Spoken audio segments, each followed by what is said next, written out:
Bueno, y con ese sonido de la ciudad de Nueva York que siempre está llena de ambulancias, siempre tiene tanto movimiento en la ciudad, vamos a comenzar el día de hoy programa piloto de este podcast que hemos llamado La Esquina Rota, sobremesa poética. Y le hemos puesto sobremesa poética, más ruso, Carlos Velázquez, Irene Santos, le hemos puesto sobremesa poética con una raya, porque la poesía no solamente es una forma de conocimiento y una forma de ser en el mundo, sino porque aquí también pensamos que hay unas responsabilidades éticas, es decir, hay unas doctrinas del ser y del actuar que vale la pena discutirlas en poesía. Así que comenzamos con la esquina rota, con esta primera edición. Eh, Vamos a presentarnos. Yo soy Carlos Aguasaco, soy escritor colombiano residente en Nueva York y soy el fundador y el director de Arte Poética Press. Seguimos con Irene. Irene. Hola, hola, aquí estoy, Irene Santos de la República Dominicana. Escribo poemas y enseño español. Aquí contenta por esta invitación que me ha hecho Carlos Aguasaco para participar en esta esquina que no buscamos arreglarla. Muy bien, muchísimas gracias. Estoy muy contento de estar con ustedes. Mi nombre es Carlos Velázquez Torres, soy de Colombia. También suelo ser poeta, a veces cuando el tiempo me lo permite y la soledad no me atraviesa. Qué bien compartir este espacio con Carlos, con Irene, con Mar y espero que podamos desarreglar la esquina rota. Arreglarla, muy bien. Y soy Marisa Russo, poeta, fundadora de Nueva York Poetry Press y Nueva York Poetry Review, y estoy muy contenta de compartir aquí con los Carlos e Irene. Y este podcast que va a tener entonces dos versiones, una que va en video y otra que va en audio en el canal de Arte Poética Press. Este podcast se planea para alrededor de unos 30 minutos cada semana. Nuestra idea es reunirnos los jueves en vivo y en directo y compartir nuestras opiniones sobre las noticias de actualidad en poesía y sobre tendencias, temas y situaciones que vale la pena resaltar en esta época y en estos días.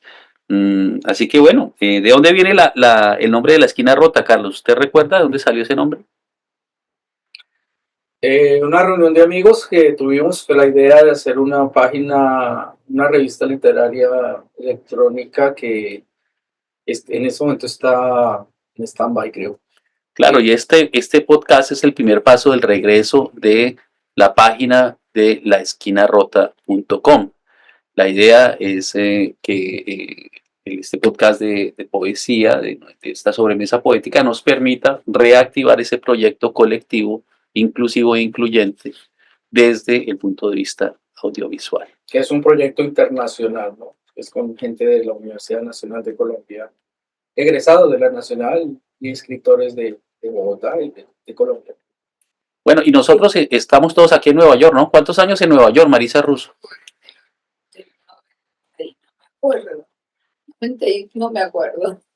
Yo llegué en el 92. Sí, más o menos, sí. Carlos, ¿cuántos años en Nueva York ya? Yo llegué a Nueva York, en Nueva York poco, en Nueva York 5 años y medio. Años y medio. En Bueno, Estados Unidos 22 y medio. todos éramos unos niños cuando llegamos acá. A Estados Unidos llegué en el 86. En el 86. 86. Yo voy a cumplir 33 años acá, en febrero. Sí. Recuerdo que llegué el 10 de febrero del 92 y Odette Alonso llegó ese mismo día de Cuba. Esa poeta y cuentista cubana, residente en México. Entonces, cada vez que llega el 10 de febrero, Odette y yo nos mandamos un mensajito. ¿Y llegaron ese mismo día al mismo aeropuerto? No. Yo llegué al aeropuerto Kennedy y ella llegó a la Ciudad de México. O sea, ya comenzó su exilio en México ese día. Exacto. Ya. Sí. ¿Tú recuerdas el día que llegaste, Marisa? Así era más o menos el día antes de Navidad, en 86, sí. Ya. Me había graduado de la secundaria en Costa Rica, mi mamá me fue a buscar y llegué acá el día antes de Navidad. ¿Y a qué aeropuerto llegaste? Al Kennedy. Llegaste al aeropuerto Y Kennedy. Hacía un frío. de morirse, de volver de Costa Rica. Y fue. Claro, venirse de Costa Rica y de la República Dominicana Sí. a Nueva York en invierno. Hacía mucho frío. Como era la primera vez que salía de mi país. Entonces, cuando venía por el trayecto del aeropuerto hacia Richmond Hill, en Queens, yo dije, ay Dios mío, pero qué oscuro, todas estas casitas grises, que me llamó mucho la atención eso. Viste, cuando los poetas empiezan a hablar del invierno, no han pasado nada del invierno, yo digo, ¿cómo pueden escribir un poema sobre el invierno, sobre la nieve, si no la han padecido como nosotros? Sí, esa es una característica de todo el que no conoce la nieve, es hablar de la nieve. En Bogotá dicen, es que yo soy bueno para el frío. Una ciudad que nunca baja de los 10 grados centígrados. Sí, los poetas que vienen y se congelan en Nueva York, ¿no? Pero todos escriben un poeta en Nueva York, una versión Sí, de poeta en Nueva York, sí. Sí. Esa es una característica. Nosotros somos la capital de la poesía. Yo no llegué a la capital de la nieve, yo llegué a la capital de la lluvia. A la Yo llegué capital de la lluvia. a Seattle, Washington, Wow. Oh, donde solo llueve una vez al año, desde septiembre a mayo. Pero volviendo al tema que mencionaba Mar, una de las razones por las que hemos decidido hacer este podcast en español en Nueva York y dirigirlo, digamos, a todo el universo hispanohablante interesado en temas de la poesía, es que sin duda alguna los Estados Unidos son un país hispanohablante y la ciudad de Nueva York es una ciudad hispanohablante. y somos hispanounidenses, como dice nuestro querido Ambrogio. Sí, dice Luis Alberto Ambrogio. El concepto de lo hispanounidense, sí. Ya acaban de darle un reconocimiento. Otro reconocimiento. Reconocimiento. Otro reconocimiento. En Chiapas, sí. Sí. Bueno, yo tengo que estar agradecido con Luis Alberto porque uno de los libros que he publicado fue gracias al premio que lleva su nombre, ¿sí? Uh-huh. Así que felicitamos a nuestro querido Luis Alberto. Gracias por darnos ese abrigo con la palabra hispanounidense, hacer que la Academia Norteamericana de la Lengua la tome en cuenta y todos nosotros. Entonces, la esquina es una esquina rota, está en cualquier parte, es una esquina ubicua, pero la hacemos los escritores, los poetas hispanounidenses, ¿no? ¿Les parece justo ese? Totalmente. Relevante, necesario. Ahora que hablamos de Ambrogio, me llega a la mente cuando lo vi por primera vez en el aeropuerto en El Salvador. En El Salvador. ¿Y para dónde iban ustedes? O sea, a un festival, por allá en el 2007 u 2008. Era la primera vez que salía después que llegué a Nueva York. La primera vez que salía y me iba a reunir con Marianela Medrano, poeta dominicana residente en Connecticut. Y entonces, y me dijo, Irene, me dijo Ambrogio, yo como que lo conozco, sí, yo escribí algo sobre ti, sobre tu poesía, hace años. ¿Él había reseñado el libro tuyo? Había escrito algo, sí, hace años. Y bueno, tuve esa oportunidad de compartir con él durante una semana en El Salvador. Pues esta entonces será la esquina de los festivales.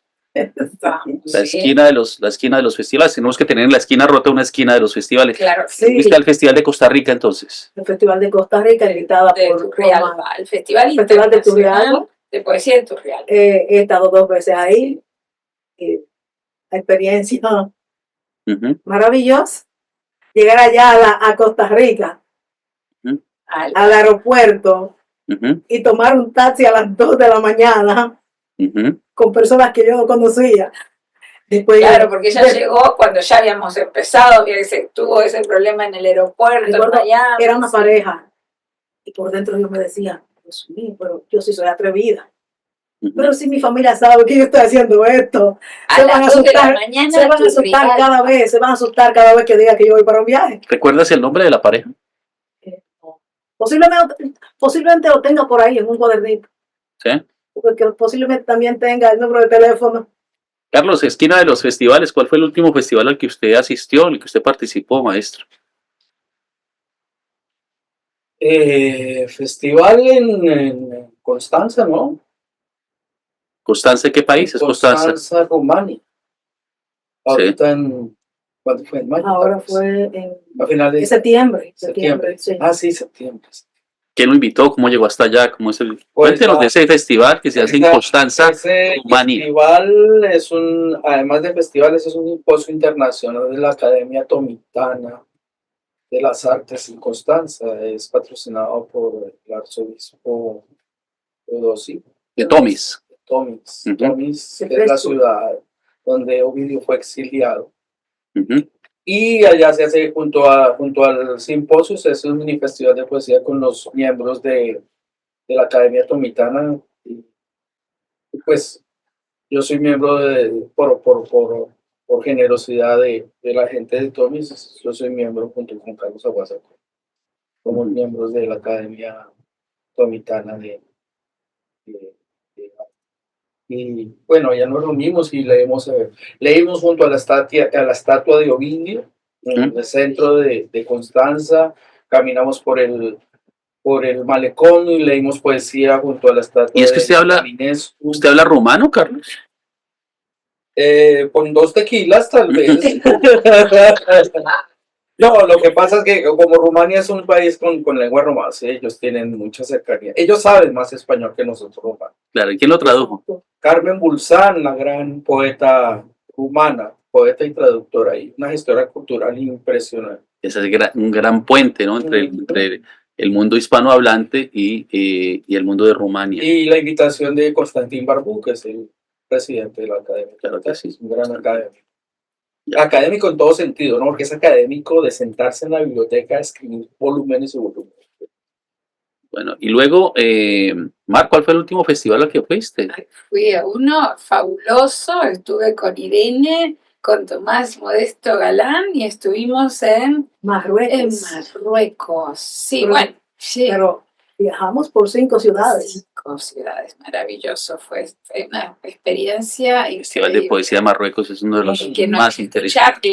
lo emocionante fue escuchar los poemas de uno en árabe, que fue sí, una cosa que Una experiencia una inolvidable. experiencia inolvidable. Recuerdo que justo eligieron para leer uno que se llama Malvinas Park, que yo escribí en memoria a esa época que yo viví en Costa Rica cuando fue la guerra de las Malvinas.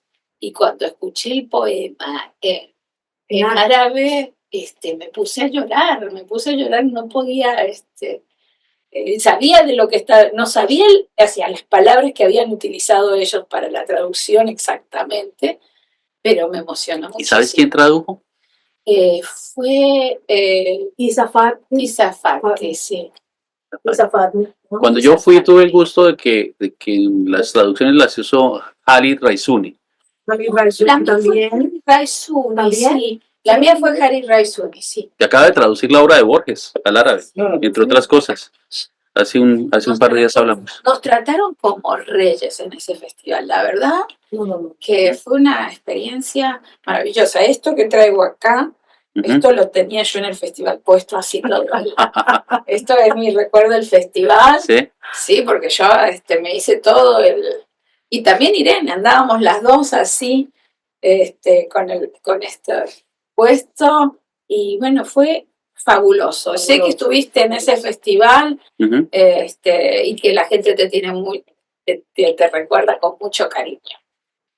Pues yo lo recuerdo también con mucho cariño. Bueno, ya para ir saliendo de la esquina de los festivales, Y tengo una noticia. tenías una noticia, ¿no? Del Festival Latinoamericano de Poesía Ciudad de Nueva York, presidido por Carla Coreas.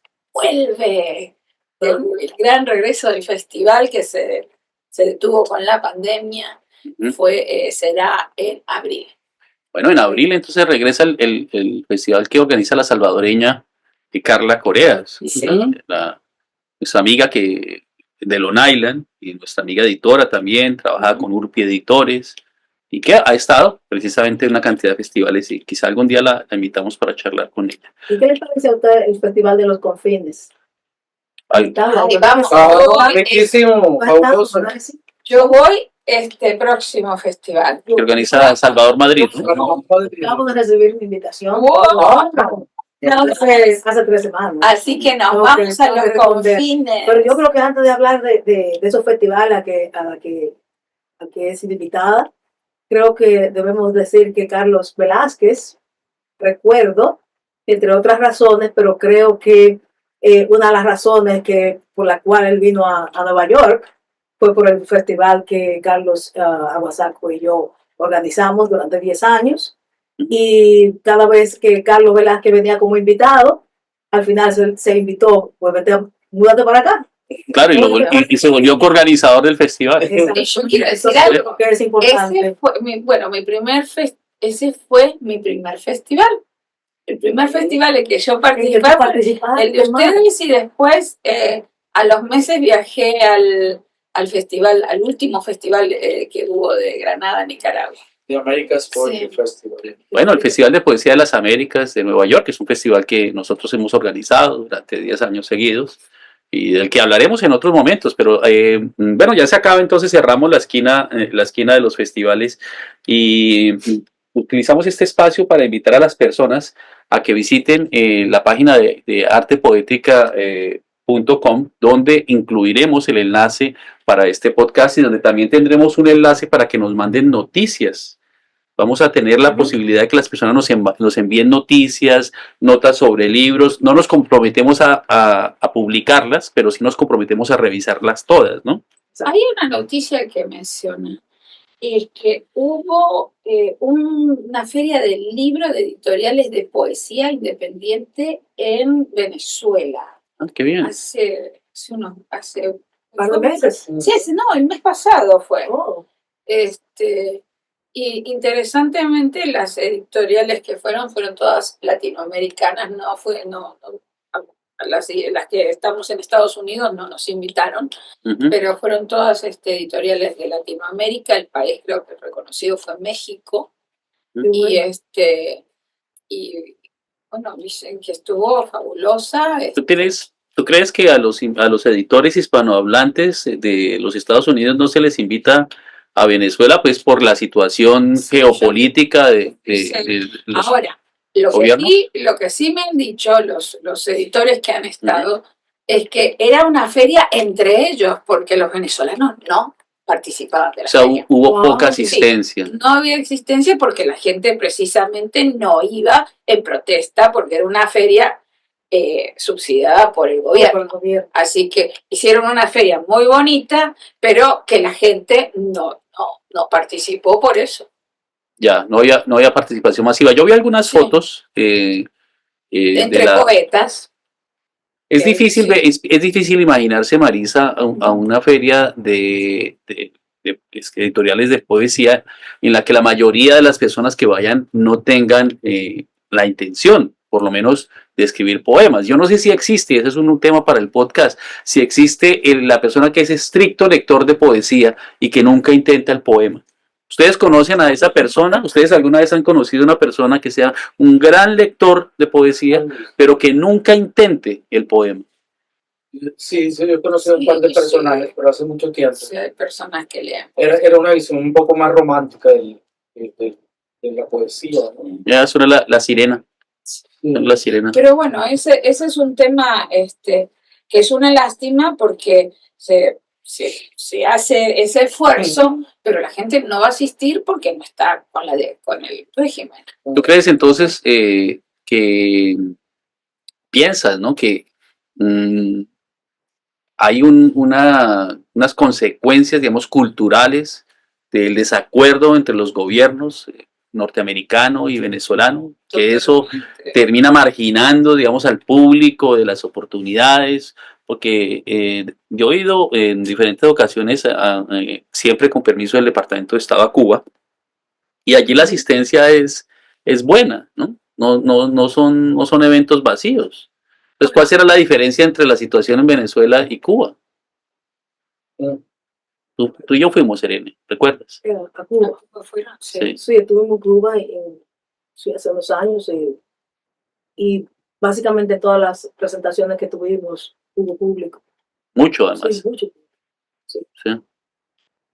Entonces es usted no ha tenido el No, yo no he ido a pasado. Cuba. ¿Conoces Venezuela? No, no conozco. En el 2011 fuimos. Yo no conozco Caracas, conozco Venezuela por los llanos, pero por toda... Ujú. No, yo justo estuve conversando con Amaru Vanegas de Ujú. Púrpura Poesía y me dijo, me invitaron a la feria, pero yo no fui. Claro, hay personas que se Sí. marginan entonces, que deciden marginarse como una forma de expresar Sí. su posicionalidad frente a lo que consideran es un gobierno que no lo representa. Esa sería, sí. ¿Cómo será entonces el efecto yo me pregunto, ¿cómo será el efecto de un gobierno como el de Bukele en los festivales de poesía de El Salvador? Habría que preguntarle a Otoniel Guevara, ¿no? Claro que aquí... Hay que preguntarle. En la Juana M. Ramos. Sí. Yo cuando conversar con ellos para Sí, invitarla a Otoniel Guevara, que está viviendo en el mismo Rosario. No, pero Otoniel ahora está en Honduras. Sí, ya está. ¿Está viviendo en Honduras? Sí, está en Honduras, creo. No me digas. Sí, Bueno, Otoniel Guevara, el poeta salvadoreño. Muchas veces las personas se preguntan si es que no hay más. Sí hay más poetas salvadoreños que Otoniel. Obviamente está nuestra colega Juana Ramos y hemos mencionado antes a Carla Correa. Lo que sucede es que por esas cosas que se dan, él fue el más visible durante un momento y ahora pues comparte el espacio con otras personas, ¿no? Además que tiene esta editorial que es Chifurnia. La Chifurnia, que también ha creado una colección de libros acá. Sí. La Susana Reyes. Susana Reyes. Susana Reyes. Pero Susana está viviendo. Bueno, entonces la pregunta es, ¿hay otro poeta que se identifique como hombre en El Salvador? ¿Pueden ustedes pensar? Sí, que Noel Lima. Sí. ¿Quién? Perdón. Noel Lima. Noel Lima. Ya nos llevamos por 2.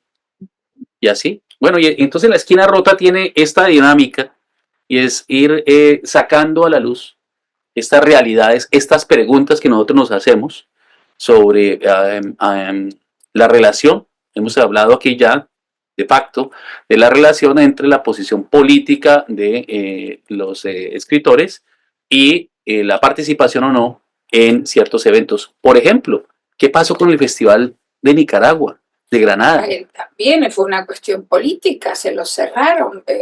Chichi, Francisco de Asís Fernández, en este momento está en una situación, un abrazo, todo mi amor a Chichi, y Gloria Gabardi, su esposa, pues le cerraron el festival, le cerraron todo. Ya hace años. Hace años, pero el gobierno se lo cerró. Y eso fue, yo digo que para Chichi, eso fue lo que lo hizo. Él sigue escribiendo, no hay una persona que me mande por WhatsApp poemas todos los días escribe Chichi. Y pero ese festival ha sido icónico, era el festival, después del festival de Medellín, era el festival más importante de Latinoamérica. Hoy en día podemos decir que el festival, yo puedo decir que el Festival de los Confines ha tomado el lugar que tenía el Festival de Granada. Es una lástima que se pierdan espacios y oportunidades para la poesía y que eso corresponde, digamos, a unos procesos que están precisamente alejados de lo poético, y que están más bien cerca de ambiciones, digamos, de personajes, de líderes, ¿sí? Ese es un... Pero ahora que tú mencionas que Francisco de Asís, quien te envía un poema todos los días. Todos los días o sea, me llega a la mente que también hay otro poeta que escribe un poema todos los días o más. José Coser. Coser. Wow. No tengo el gusto de conocer a José, sé que se lleva muy bien con Keiselin Montaz. Con Keiselin Montaz, estuvimos por allá hace años. Juntos en la casa de Keiselin y Kiani Antigua. Sí, Osiris Mosquera. Creo que estuvo acá en una actividad que hizo Miguel Ángel Zapata con el ICURA, creo que estuvo. Estuvieron ellos en la Biblioteca Pública de Nueva York hace unos cuantos años. Y vino el ICURA de Chile, ¿no? El poeta. Y también es muy amigo de León, ¿no? De León, sí. De León Félix Batista, ya. que se hacen parte de los llamados poetas neobarrocos, Sí. que Gajaca, que es Gabriel Jaime Caro, llama neoberracos. Yo me pregunto por qué no hay mujeres poetas neobarrocas, o si las hay, ¿cuáles son? Porque yo no las conozco. Vamos a investigar ese tema de investigación. Tarea. ¿Sí? De las poetas mujeres. Ahora, un neobarroco panameño es Javier Alvarado. Javier Alvarado. Sí, pero estamos buscando a las poetas, porque es que uno no puede, ningún espacio literario se puede convertir en un desfile de hombres. Entonces, ¿dónde están las poetas neobarrocas? Si identifican alguna, podemos mencionarla, quizá leerle algún poema, ¿cierto? Sería interesante. Esa es la tarea nuestra para la próxima esquina rota. Pero ¿sabes qué? Que quiero retomar, cuando tú hiciste la pregunta, Carlos, de que esos grandes lectores, pero que nunca intentan el poema. Pero también existen esos grandes lectores, esas grandes lectoras, pero que no les interesó, no les interesa publicar. Claro que sí, estamos hablando de Virginia Moore, ¿no? Por ejemplo. Sí, Virginia Moore, pensando en ella, que nunca quiso publicar porque decía que todo estaba escrito. Sí. Bueno, ese tema lo dejamos para la esquina de los debates, ¿sí? Porque vamos a tener una esquina de debates aquí también.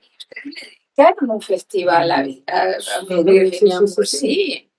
Claro, porque es que nosotros, los escritores hispanoamericanos, hispanounidenses, tenemos una responsabilidad de mantener la memoria histórica de nuestras comunidades y de nuestras prácticas culturales en los Estados Unidos.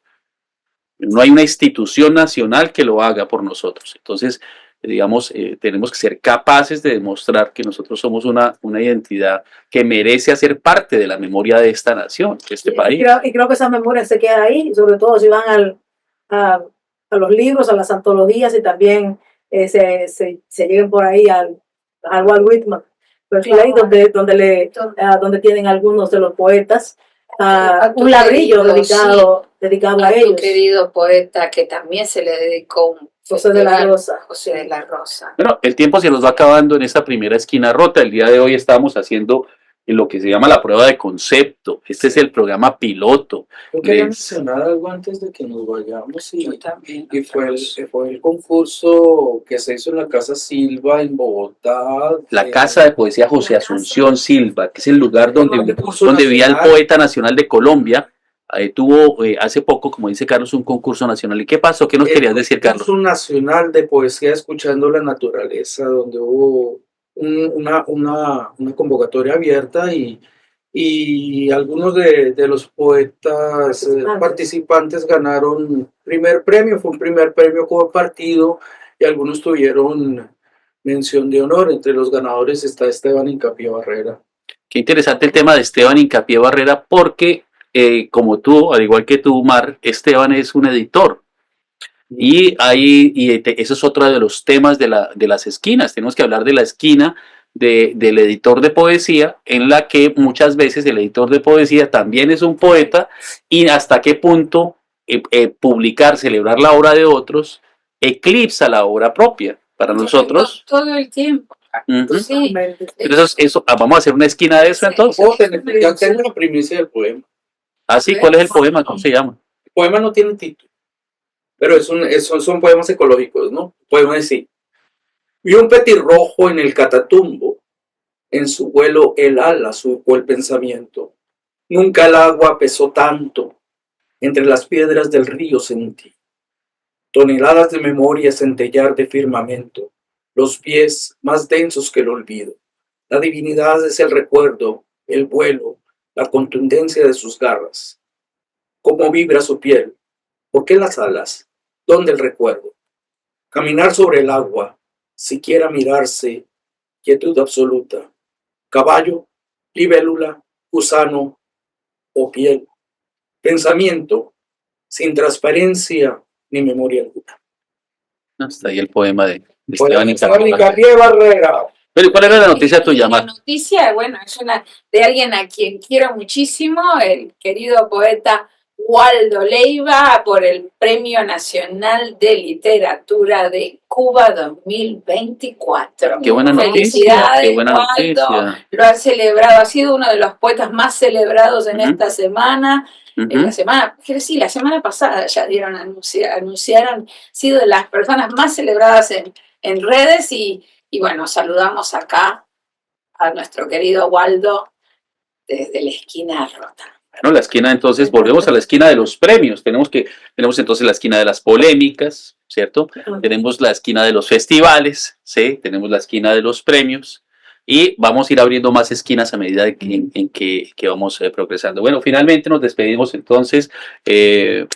Despídete, Mar, por favor. Un gran abrazo, nos vemos en la próxima esquina rota. Ahí nos vemos, esquina rota. Bueno, qué manera de comenzar la esquina rota, terminando el año.